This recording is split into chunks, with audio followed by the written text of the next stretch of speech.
To many, slasher films are the quintessential horror subgenre. While the term can mean many different things, typically slasher refers to movies that feature murder of a bloody degree, with the killer seeking out more vulnerable prey, all with the intent of homicide in their hearts. How sweet of them. In between 1978 and 1984, we were blessed with what's known as the golden age of slasher films, with cinema birthing some of the most iconic and classic horror movies the genre has seen to date.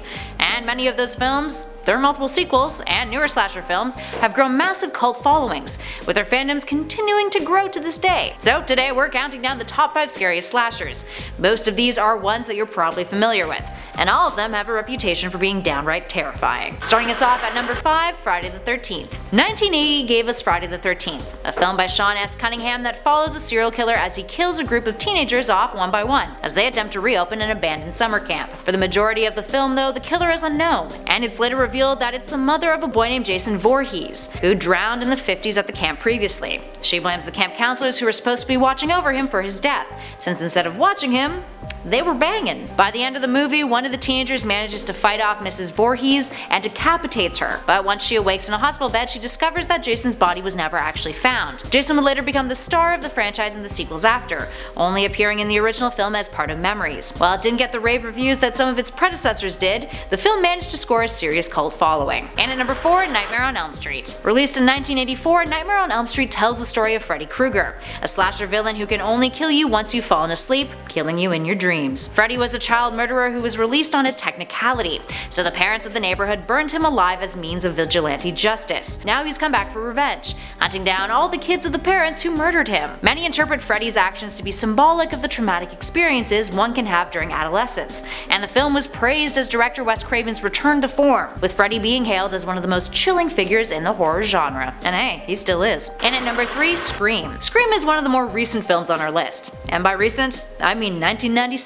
Another Wes Craven movie, it took the slasher subgenre in a different direction, using black comedy to satirize the cliches of the slashers before it. It was also inspired by a real-life killer, the Gainesville Ripper, who was found guilty of murdering 5 students in Gainesville, Florida over 4 days in 1990 in an incredibly gruesome manner, often raping his victims and then posing with their bodies in sexually provocative positions. Scream didn't go in that direction though. Rather, it's a film about a young woman named Sydney on the anniversary of her mother's death, who was being stalked by a killer, and that killer also ends up killing many of her friends. By the end of the movie, there's a big twist, and the killer is actually 2 different people rather than just one. Scream is often credited for revitalizing the genre, and at the time felt like it was diving into new territory by trying to subvert the genre in a way horror fans had never seen before. Moving on to number 2, Texas Chainsaw Massacre. Texas Chainsaw Massacre came out just before the golden age of slasher films, but many consider it to be a slasher thanks to its brutality and reputation as one of the most iconic and influential horror films in history. It's about a group of friends who end up falling victim to a family of cannibals, with the most memorable of the killers being Leatherface, who was based off of the crimes of a real-life murderer named Ed Gein, who had made objects and outfits out of real human skin. The movie got mixed reviews, despite fostering a cult following. Some felt it was despicable, others commented on its violent and gruesome nature and heavy doses of gore. Stephen King even called it a cataclysmic terror. While many attribute Texas Chainsaw Massacre as being exploitative horror,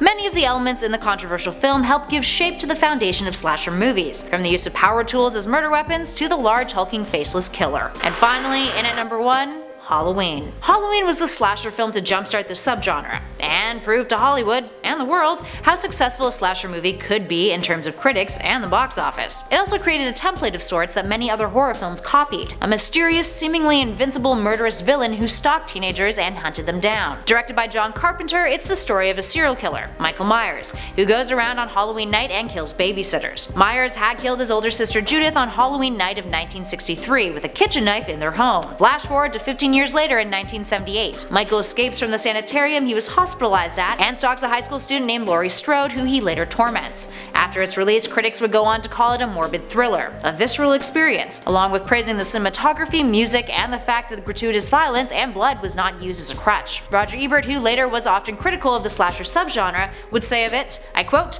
"We aren't seeing a movie, we're having it happen to us. It's frightening. Maybe you don't like movies that are really scary, then don't see this one." Well, that kinda felt like a walk through the most popular slasher films in history now, didn't it?